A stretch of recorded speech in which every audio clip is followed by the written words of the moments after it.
Bom dia! Estamos no dia 167 de leitura da Bíblia.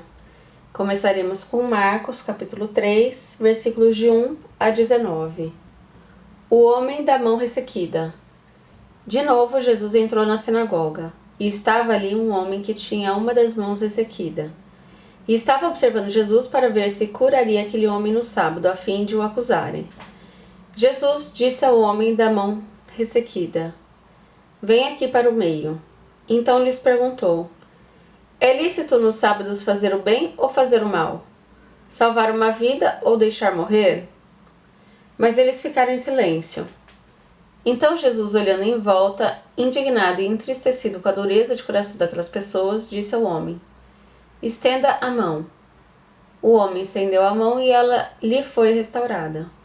Os fariseus saíram dali e, como os herodianos, logo começaram a conspirar contra Jesus, procurando ver como o matariam. Jesus cura muitos à beira-mar. Jesus se retirou com seus discípulos para o mar. Uma grande multidão o seguia. Eram pessoas que tinham vindo da Galileia, da Judeia, de Jerusalém, da Idumeia, do outro lado do Jordão e dos arredores de Tiro e de Sidom, porque ouviam falar das coisas que Jesus fazia. Então recomendou aos seus discípulos que sempre lhe tivessem pronto um barquinho por causa da multidão, a fim de não o apertarem, pois curava muitas pessoas, de modo que todos os que tinham alguma enfermidade se esforçavam para chegar perto, a fim de poderem tocar nele. Também os espíritos imundos, quando o viam, prostravam-se diante dele e gritavam: "Você é o Filho de Deus." Mas Jesus lhes advertia severamente que não os expusessem à publicidade. Os 12 apóstolos. Depois Jesus subiu ao monte e chamou os que ele quis e vieram para junto dele. Então designou 12, aos quais chamou de apóstolos, para estarem com ele e para os enviar a pregar, e a exercer a autoridade de expulsar demônios. Eis os 12 que designou: Simão, a quem acrescentou o nome de Pedro, Tiago, filho de Zebedeu, e João, irmão de Tiago, os quais deu o nome de Boanerges, que quer dizer filhos do trovão. André, Felipe, Bartolomeu, Mateus e Tomé, Tiago, filho de Alfeu, Tadeu, Simão e o Zelote, e Judas Iscariotes, que foi quem o traiu. Livro 2 de Samuel, capítulo 6. A arca é levada para Jerusalém. Mais uma vez, Davi reuniu todos os escolhidos de Israel, em número de 30.000. Davi se levantou e, com todo o povo que tinha consigo, partiu para Baalá de Judá, para de lá trazer a arca de Deus, diante da qual se invoca o nome do Senhor dos Exércitos, que se assenta acima dos querubins. Puseram a arca de Deus numa carroça nova e a levaram da casa de Abinadab, que ficava numa colina. Uzá e Aiô, filhos de Abinadab, conduziram aquela carroça. Levaram a carroça com a arca de Deus da casa de Abinadab, que ficava na colina, e Aiô ia diante da arca.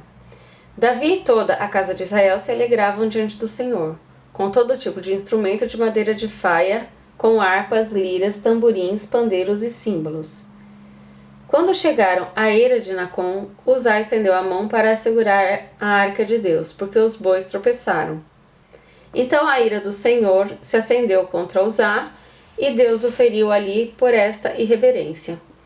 E Uzá morreu ali ao lado da arca de Deus. Davi ficou irado porque o Senhor havia irrompido contra Uzá, e chamou aquele lugar de Pérez Uzá, até o dia de hoje. Naquele dia Davi teve medo do Senhor e disse: "Como poderei levar comigo a arca do Senhor?" Davi não quis levar a arca do Senhor para junto de si, na cidade de Davi, mas fez com que fosse levada para a casa de Ebed-Edom, o geteu. Assim a arca do Senhor ficou na casa de Ebed-Edom, o geteu, durante 3 meses. E o Senhor o abençoou e a toda a sua casa. Avisaram o rei Davi, dizendo: "O Senhor abençoou a casa de Obed-Edom e tudo o que ele tem, por causa da arca de Deus." Então Davi foi e com alegria trouxe a arca de Deus da casa de Obed-Edom à cidade de Davi. Quando os que levavam a arca do Senhor tinham dado 6 passos, Davi sacrificava um boi e um animal gordo. Davi dançava com todas as suas forças diante do Senhor. Ele estava cingido de uma estola sacerdotal de linho. Assim, Davi, com todo Israel, levou a arca do Senhor com júbilo e ao som de trombetas. Quando a arca do Senhor estava entrando na cidade de Davi, Mical, filha de Saul, olhou pela janela. E ao ver o rei Davi, que ia saltando e dançando diante do Senhor, ela o desprezou em seu coração. Levaram a arca do Senhor e a puseram no seu lugar, no meio da tenda que Davi tinha preparado para ela. Então Davi trouxe holocaustos e ofertas pacíficas diante do Senhor. Depois de trazer os holocaustos e as ofertas pacíficas, Davi abençoou o povo em nome do Senhor dos Exércitos e repartiu a todo o povo e a toda a multidão de Israel, tanto homens como mulheres, a cada um bolo de pão, um bom pedaço de carne e passas. Então todo o povo se retirou, cada um para sua casa. Mical é repreendida por Davi.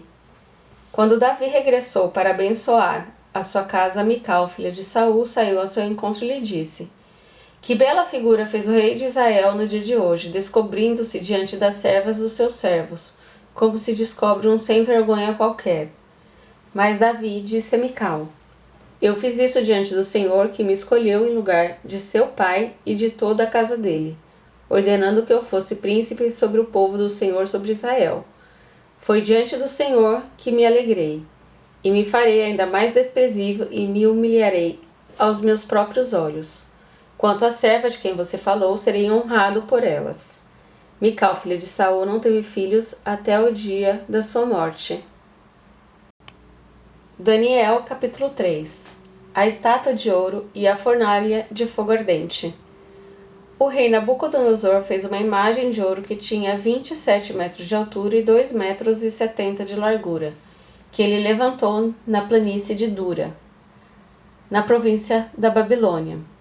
Então o rei Nabucodonosor mandou reunir os sátrapas, os prefeitos, os governadores, os juízes, os tesoureiros, os magistrados, os conselheiros e todos os oficiais das províncias, para que viessem à dedicação da imagem que o rei Nabucodonosor tinha levantado. Então se reuniram os sátrapas, os prefeitos, os governadores, os juízes, os tesoureiros, os magistrados, os conselheiros e todos os oficiais das províncias, para a dedicação da imagem que o rei Nabucodonosor tinha levantado. E ficaram em pé diante da imagem que Nabucodonosor tinha levantado. Nisto, o arauto proclamou em voz alta: Ordena-se a vocês, pessoas de todos os povos, nações e línguas, que no momento que ouvirem o som da trombeta, da flauta, da harpa, da cítara, da lira, da gaita de folhas e de todo tipo de música, vocês se prostrem e adorem a imagem de ouro que o rei Nabucodonosor levantou. Quem não se prostrar e não adorar será, no mesmo instante, lançado na fornalha de fogo ardente. Assim, quando ouvir o som da trombeta, da flauta, da harpa, da cítara, da lira e de todo tipo de música, pessoas de todos os povos, nações e línguas se prostraram e adoraram a imagem de ouro que o rei Nabucodonosor tinha levantado. No mesmo instante, alguns homens caldeus se aproximaram e acusaram os judeus. Disseram ao rei Nabucodonosor: Que o rei vive eternamente. O Senhor, ó rei, baixou um decreto ordenando que todo homem que ouvisse o som da trombeta, da flauta, da harpa, da cítara, da lira, da gaita de foles e de todo tipo de música deveria se prostrar e adorar a imagem de ouro, e que todo aquele que não se prostrasse e não adorasse seria lançado na fornalha de fogo ardente. Há uns homens judeus que o Senhor, ó rei, pôs como administradores da província da Babilônia: Sadraque, Mesaque e Abed-nego. Esses homens fizeram pouco caso do Senhor, ó rei, não prestam culto aos deuses dos reis, nem adoram a imagem de ouro que o Senhor levantou. Então Nabucodonosor, irado e furioso, mandou chamar Sadraque, Mesaque e Abed-nego, e eles foram levados à presença do rei.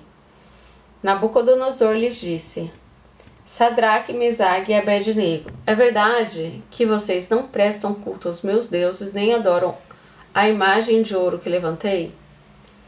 Agora, pois, se vocês estão prontos, quando ouvirem o som da trombeta, da flauta, da cítara, da harpa, da lira, da gaita de foles, prostrem-se e adorem a imagem que eu fiz.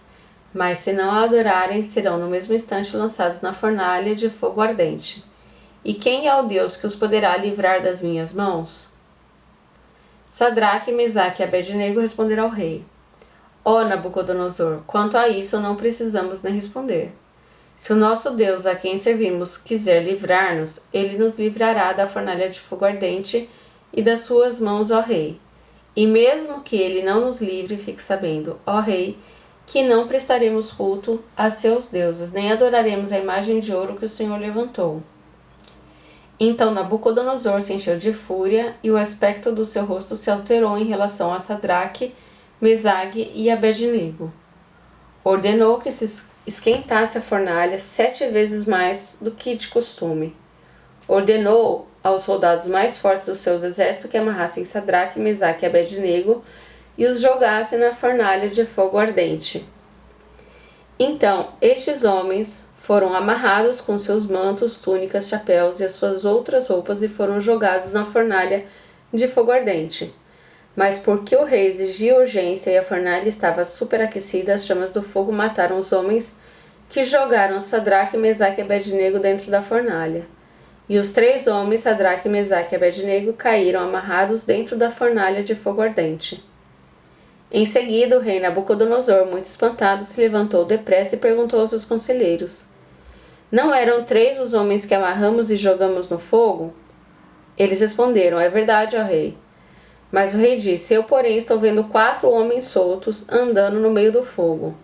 Não sofreram nenhum dano. E o aspecto do quarto é semelhante a um filho dos deuses. Então Nabucodonosor se aproximou da porta da fornalha de fogo ardente e gritou: Sadraque, Mesaque e Abednego, servos do Deus Altíssimo, venham para fora, venham cá. Então Sadraque, Mesaque e Abednego saíram do meio do fogo. Os sátrapas, os prefeitos, os governadores, os conselheiros do rei chegaram perto deles e viram que o fogo não teve poder algum sobre o corpo desses homens. Os cabelos da cabeça não foram chamuscados, os mantos não sofreram mudança e eles não estavam com cheiro de fumaça. Nabucodonosor disse: Bendito seja o Deus de Sadraque, Mesaque e Abednego, que enviou o seu anjo e livrou os seus servos, que confiaram nele, pois não quiseram cumprir a palavra do rei, preferindo entregar o seu corpo a servir de adorar um Deus que não era o Deus deles. Portanto, faça um decreto ordenando que todo povo, nação e língua que disser blasfêmia contra os deuses de Sadraque, Mesaque e Abednego seja despedaçado, e que as suas casas sejam reduzidas a ruínas, porque não há outro Deus que possa livrar como este. Então o rei fez prosperar Sadraque, Mesaque e Abednego da província da Babilônia.